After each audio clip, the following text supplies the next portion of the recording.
Kansas City Sports Update Studios. Welcome to Kingdom Radio, where we talk about all things Kansas City Chiefs. Brought to you by Arrowhead Update. Join Chris and Richard on iHeartRadio, Apple Podcasts, Google Podcasts, Spotify, Spreaker, Player FM, CastBox, and all third-party applications. Check us out on Facebook platforms such as Kansas City Sports Update and Arrowhead Update. And if you cannot find us there, Google or search Kingdom Radio and Kansas City Chiefs, and you will find us. Welcome to the Kingdom. Kingdom.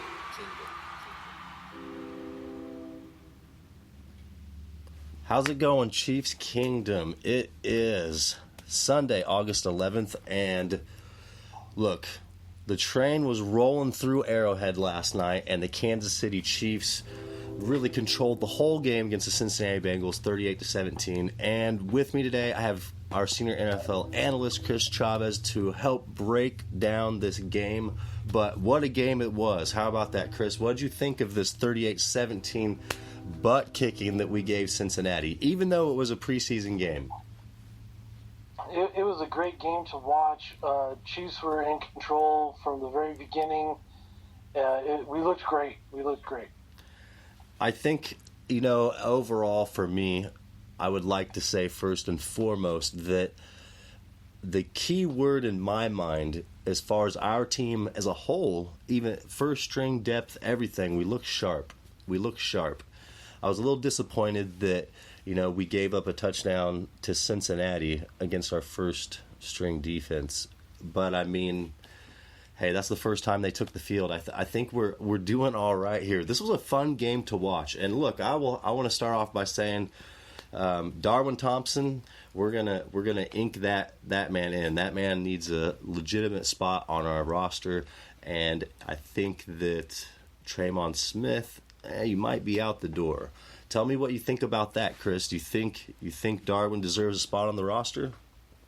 Oh, absolutely. I was watching very closely every time he touched the ball, or even when he didn't. And everything that guy did just spoke volumes. He picked up a blitzer and decleated him. He showed more of his strong running ability as opposed to his speed yesterday. I mean, he bowled over a linebacker and broke out of the tackle. It was fantastic. We didn't really get to see him in the open field a whole lot, except for on his reception that he ran in for a touchdown. I want to see him juke some players out, so get him face-to-face in the open field and see what he can do there. Right. On punt coverage, he was unblocked in front of, I think, the returner Phillips on his first fumble. So it was great to see him be able to get down there in position for the tackle or the recovery in that point. Hurdled a tackler that was, looking at the replay, he almost jumped his own height to get over the guy. The play was negated due to a penalty, but on the very next play, he catches the ball and runs in for a touchdown. I was extremely impressed by him.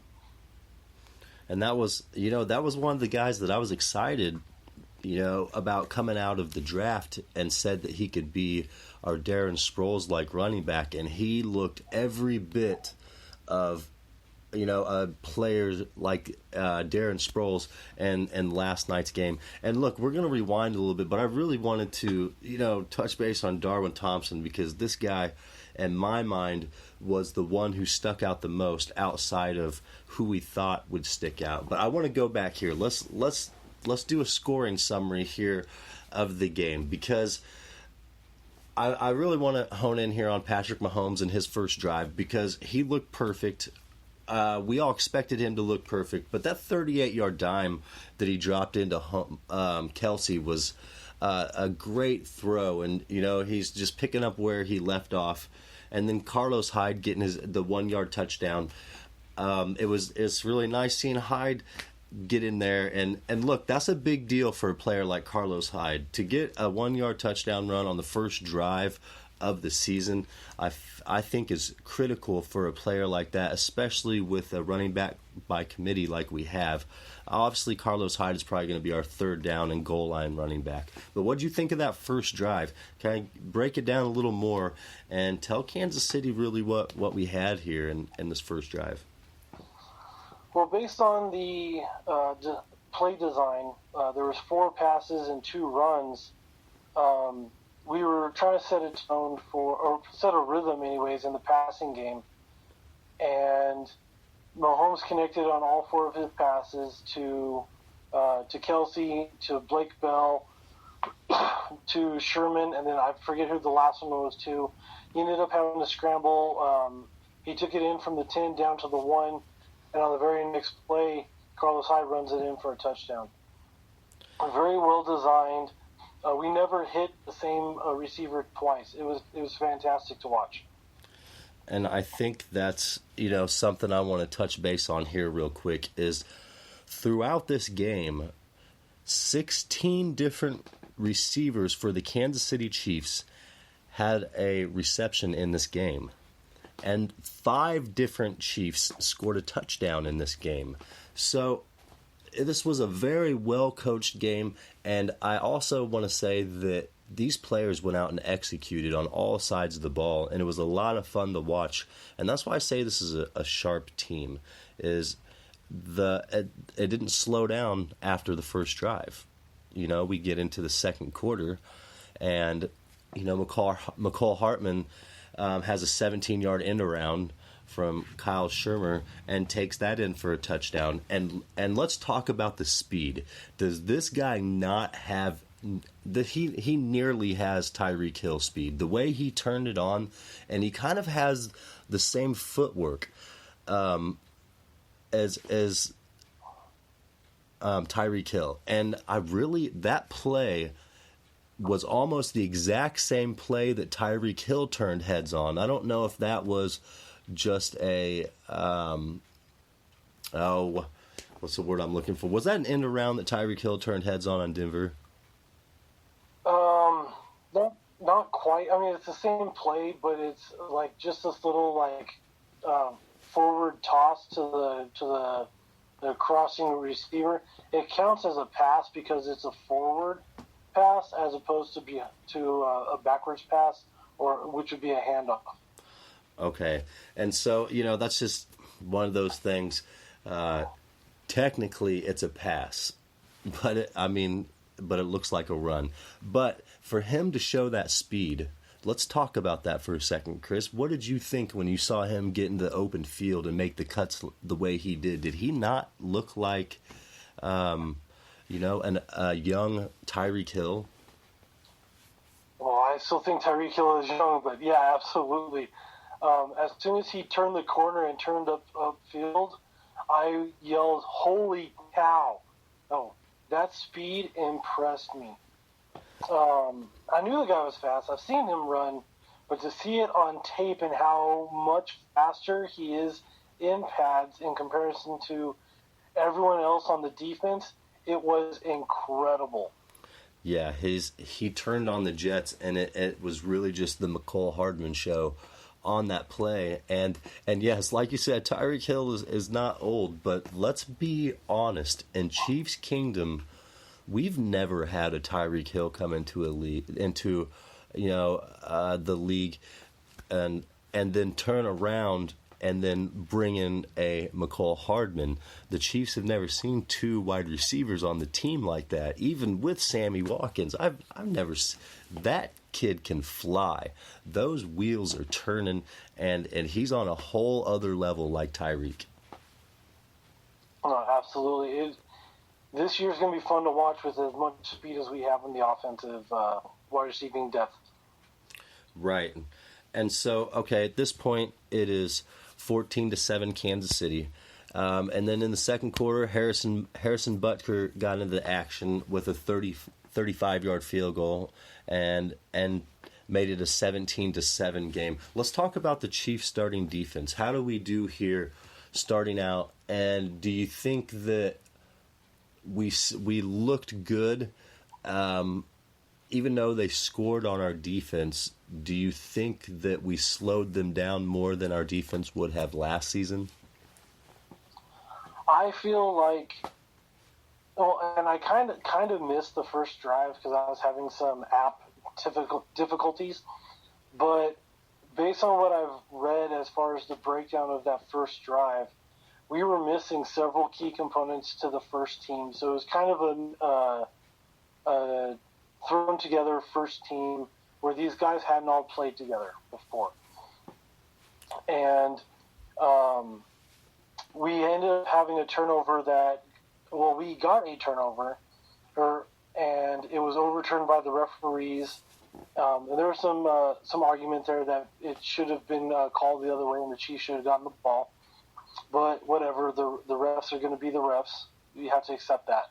Right. And I didn't hear that anybody was necessarily wide open, so we were at least playing good defense.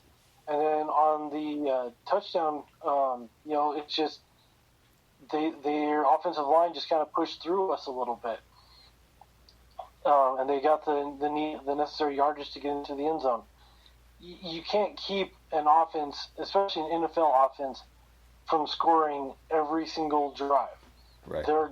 You have to accept that they're going to score at some point. As long as you score more points than them, you're golden. And based on what I saw last night, that's going to happen all season long. Yes, and look, Andy Dalton, he looked sharp. He had a nice touch pass, to get them down there to the 1 yard line, which was well defended. I will say that was well defended. We didn't look horrible, but it was that one pass that, in my mind, that set them up. And look, Travion Williams had a 1 yard touchdown run. It's not like they were running the ball down our throat or anything like that. This was a 1 yard touchdown run, and it was a decent drive. This was almost an 8-minute drive. So look, the Chiefs, lots of third down scenarios. I mean, they really, really had to take the ball down the field for quite a while, to have the drive be 7.5, almost 8 minutes. So we look at that, and in my mind, I'm impressed with how they played without Frank Clark. With all these new pieces together, I feel like they did a great job compared to where we would have been starting out last season. So I'm going to give the Chiefs defense, even though it was a spotty defense, I'll give us a 7 out of 10 on that drive. And for the rest of the game, let's be honest, Kansas City, we really just took it to Cincinnati, offensively and defensively. Chris's guy over there, K-Pass, he got himself a sack, didn't he? Yep, absolutely he did. He had a couple quarterback pressures as well. I don't know if you want me to necessarily break him down completely and his entire game or not, but he started at defensive end due to Alex Okafor and Frank Clark being out. He moved inside, played defensive tackle, played defensive end, and he was in on the field goal block attempt. He was in on kick returns, kick coverage. The guy was playing all over the field the entire game, and he did it for 3 quarters. Which is great. Hey, look, I loved seeing what K-Pass did last night, and this is... Look, we had talked about this, Chris, in some episodes before. We had said that interior defensive line was going to be moved around a lot, and Spags proved that last night just with the breakdown that you just said about K-Pass. And hey, how about this, Kansas City? Did Spags not look right in that Kansas City Chiefs red on the sideline? It's like he was meant to be on a Chiefs sideline. What do you think, Chris? They all look great in red, didn't they? Yeah, they all look good in red. Red looks good on everybody in Chiefs Kingdom. And it does. There's just something special about this team. I don't know. I feel like Spags has been on the sideline 10 years the way he held it down there last night. And there was a lot to take away from this game. And look, we're sitting here at halftime with the 17-7 score. And in my mind, I'm impressed with what I saw. I really liked the first half. But I'll tell you what, the second half is really what got my attention. We all knew what Patrick Mahomes was going to do. We knew what was going to happen, but I wanted to really see our depth. And I think this has been the most excited I've ever been to, get into the second half of a preseason game to see what we have going on here in the deeper part of our roster. And look, I mean, we're going to start it off right here. Darwin Thompson, we already touched base on him. We said ink him in. We already talked about this play. But our first drive, 29-yard touchdown pass from Chase Litton to Darwin Thompson.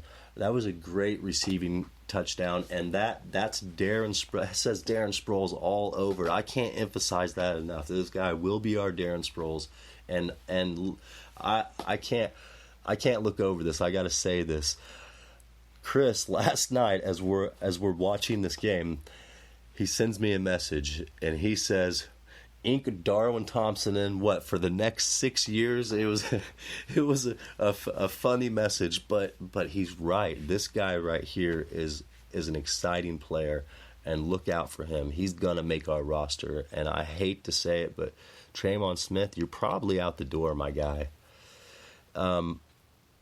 So what was the excitement level for you when we came out in the third quarter and we went right down the field? And look, this was almost a mirror image. It almost looked like the same pass that Kelsey received from Mahomes on that first drive. So what was your excitement level there?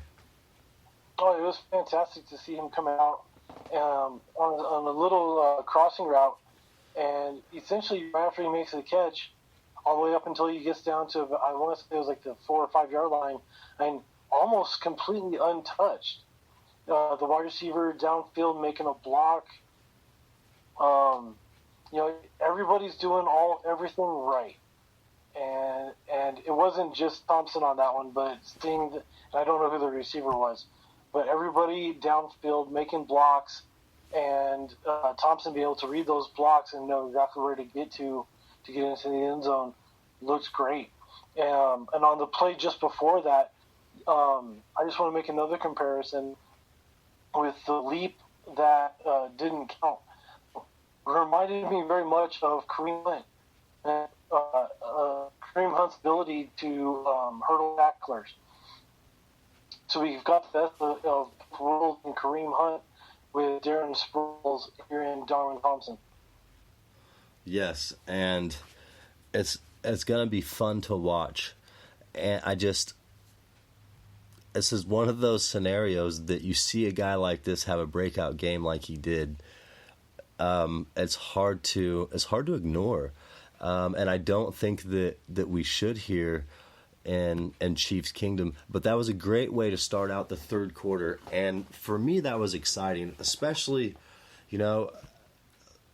it was 17-7. It probably should have been 24-7. There were 2 bad calls on that first drive, 2 fumbles taken away on that first drive, and I personally think it should have been 24-7 going to the half. So here we are sitting 24-7, and then the Bengals drive 30 yards, kick a 47-yard field goal. In my mind, that's a great way for the defense to start out the second half, hold them to a field goal. I don't even see our defense in the last season holding the Bengals to the field goal first drive in the second half. And look, this is our backups, obviously, but we have to get excited about these backup roles because a lot of these guys will become starters at some point. So let me ask you about Deon Yelder, Chris. Give me a breakdown on this 14-yard touchdown pass. What did you think of that? Because this is only a minute drive. I mean, we went right down and scored again. Yeah, Deon Yelder's touchdown was probably the only impressive thing that he did all night. I don't know what that is. Sorry about that. That's all right. Deon Yelder caught a beautiful pass from Litton, just on a nice little post route in the end zone for a touchdown. Everything else from Yelder last night kind of left a lot to be desired. He only had 2 catches on 6 targets. But then he also collected the or picked up the second muff punt, and then he had that touchdown. So he had an okay night. But as far as like on offense, aside from that touchdown, a lot was left to be desired. Yes, and I'm going to let you take off here with the other scoring drive here because I actually lost my notes on my computer. Whatever was playing in the background, I had to exit out. But before you do that, I do want to say, while you're touching base on special teams, our special teams averaged 38 yards per kick return last night. 44-yard return by Hardman and a 50-yard return by Byron Pringle. And I think this drive coming up here was the drive that Byron Pringle did have that 50-yard return on, or the one that we had just talked about. Yeah, excuse me. Yeah, I'm not really too sure which one was which, but one thing I do want to kind of mention as we transition here is the offensive line, which kind of gets overlooked in most games because everybody likes to watch the exciting players. I was really trying to focus in on Khalil McKenzie when he was in the game, and he wasn't giving up ground. He did a great job of shutting down the defensive tackles who he was manned up against. The second interior lineman group looked great. They weren't allowing any pressure up the middle. The tackles were allowing some pressure to get around them. And it affected some of the throws by Shermer and by Litton as the game progressed. But only, and I could be wrong here, but I believe only one sack was allowed, and that was by Beecham. And it was either the late third or early in the fourth. Mm-hmm. But Beecham was in the same position or had taken over for Khalil McKenzie. And when I first saw the play, I thought that it was McKenzie who had given it up. But looking at it later, it was Beecham. So, again, that goes back to McKenzie looked great. He didn't give up a sack. He didn't give up a whole lot of ground. The only thing that I think that they need to work on is in the run game and creating some more holes up the middle. Because we did a lot of running to the outside last night. Right. And I would like to see a little bit more control of the line between the tackles. Yes, and that's something that is highly important. And I think throughout the season, and here's the thing, is this is all depth, but you are right about that. And throughout the season, that'll take a toll on Kansas City if we struggle on the interior run. And here's the thing, is we're going to utilize a lot of our depth throughout the season, especially in the offensive line. So I like that you honed in on that, because that is an important asset and has a huge impact on what we're doing here. So I assume that Andy-Reid will absolutely hone in on all of that as well. So let's talk about this last drive here where, in my mind, I'm sitting here watching the game myself, and I'm seeing the tempo slow down a little bit, and I'm thinking in my head, I even said this to you, I'm like, I'd love for us to put 38 on, and I thought at that point it was over with. And then what happened as soon as that message was sent? What happened in the game, Chris? Do you remember? I do. Josh Caldwell broke out a 47-yard run down to, I believe it was like the 5-yard line. Mm-hmm. And it was easily the biggest gain of the entire game, as well as made him the leading rusher for the game. But he ends up putting on I want to say it was a play or two later, he puts on the finishing touches to the drive, and he runs it in for a touchdown. And for a Missouri native to be able to have that experience, and I also want to throw this out there, Josh Caldwell looks every part of an NFL running back. His physique was tremendous, and I would love to have him on the roster as a short yardage back. But the problem is that ahead of him there is so much talent. Right. And I don't think we saw either Williams running back in the game last night. I could be wrong there, but neither one ended up registering a carry. But every running back that touched the ball last night, aside from one, and I'll get to that in a moment, every running back looked good with the ball in their hands. Yes. They were able to break out a 5 or a 6 yard run somewhere in their mix of carries. They looked good. They were able to get the ball downfield. Nobody fumbled the ball. Oh, it was a great performance by the running back group as a whole. The only one who I had concerns about, and I was really excited to see what he could do because he was transitioning over from the defensive side. Tremont Smith was getting a lot of halfback dives straight up the middle, and nothing that really got him out into space, which I think is probably more due to the play calling as opposed to what he was doing. But his performance last night really left a lot to be desired from him. Right. And here's my thing, is the play right there, the touchdown, him being a local kid, there's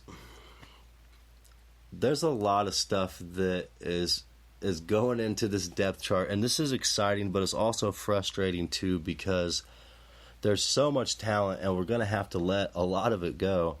And so it's nice to see some of these kids get an opportunity like that. And look, he took every bit of that opportunity. He made it his. And I just, look, it's one of these scenarios. You got yourself a touchdown, buddy. We're all proud of you. We hope you go somewhere else and do something nice, because I hate to say it, he's not going to be on the Chiefs roster. Well, there is always the chance that if nobody else picks him up, he could make it to our practice squad. But if he has another performance like he did last night, somebody else is going to pick him up. Yep, and I completely agree. So overall, this was a great game. Again, the final score was 38-17. So our first string defense, we did look good. I read a lot of that play summary, or the drive summary, and our first string defense looked great. There were 2 fumbles on that first drive that got called back. The Honey Badger did recover one of those fumbles. They didn't get too many big plays on us besides that play that was a pretty good touch pass by that bum that they have over there in Cincinnati. Sorry, I'm not an Andy Dalton fan at all. But overall, our defense looked great. Our offense looked great. Special teams looked great.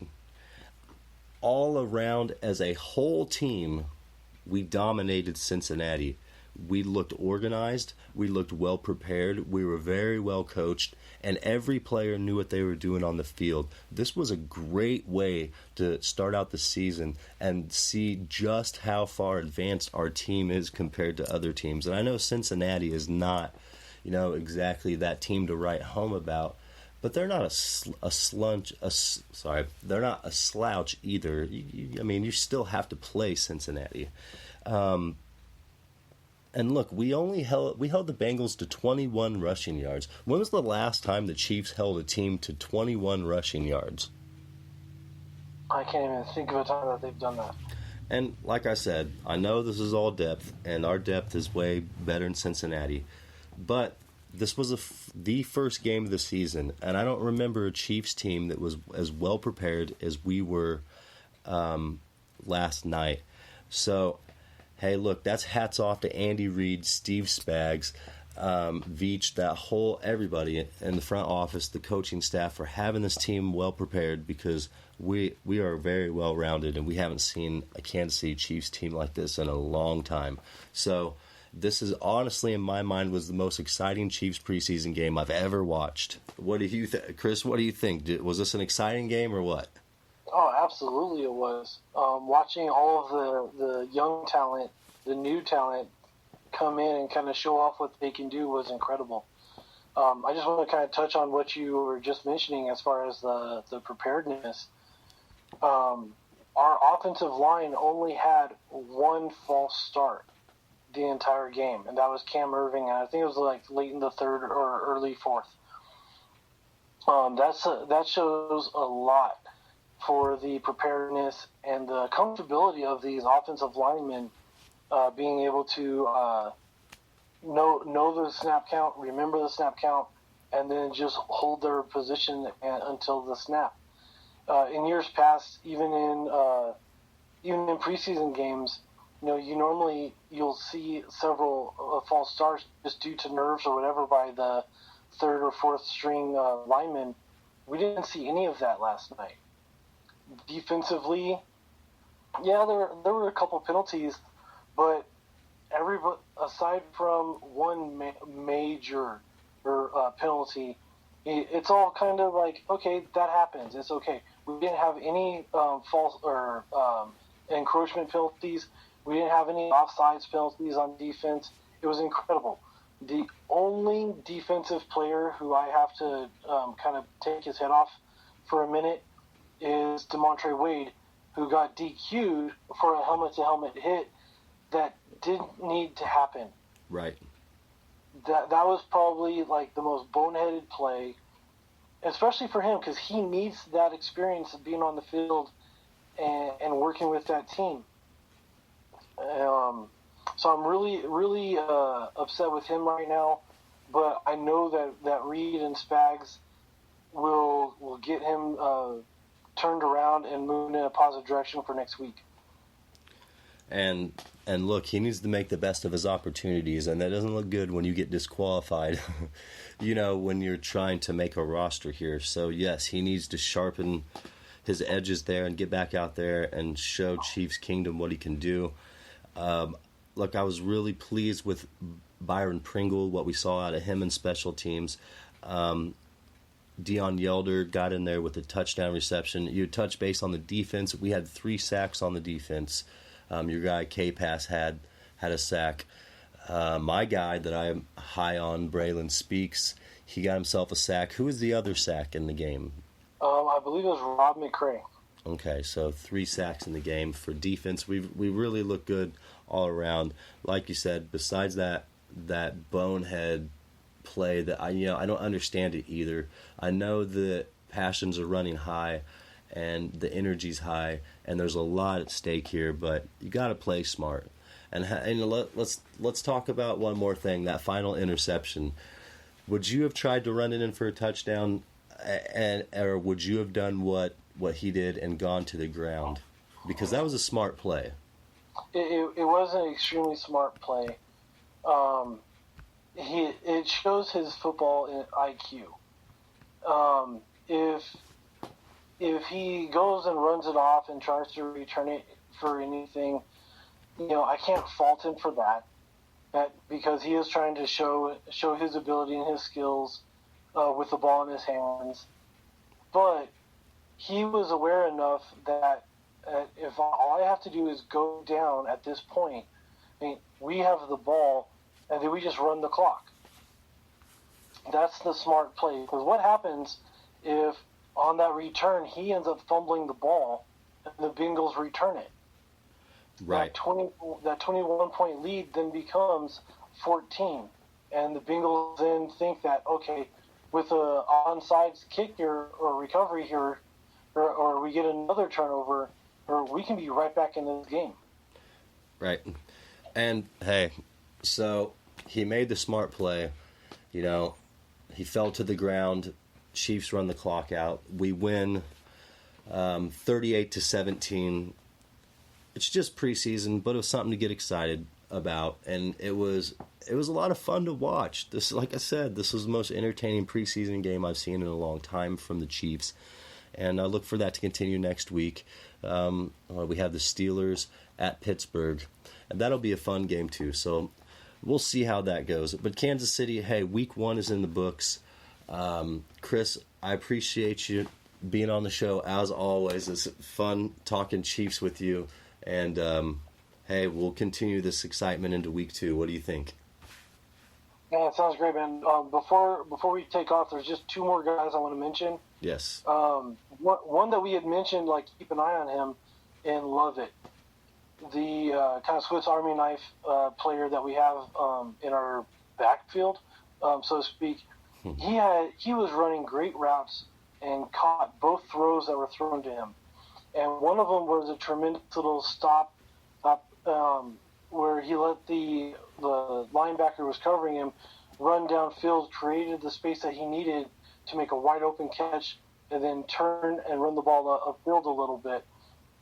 And the other guy is another tight end in Kaiser, who caught 3 of his 4 targets and recovered another fumble on special teams as well.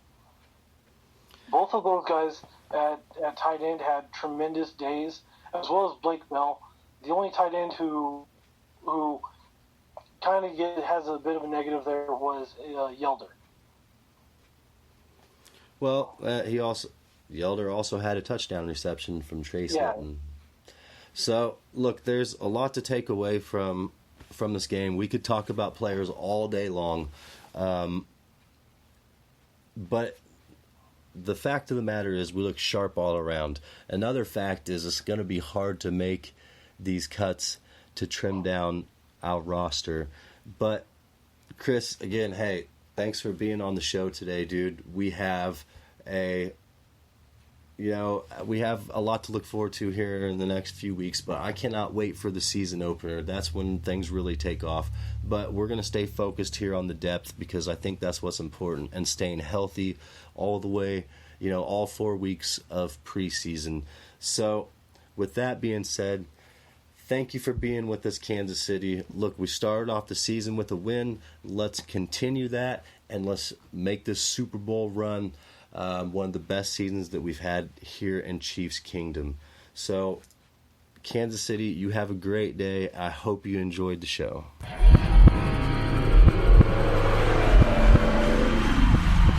Thank you for tuning in to Kingdom Radio, your go-to podcast for everything Kansas City Chiefs.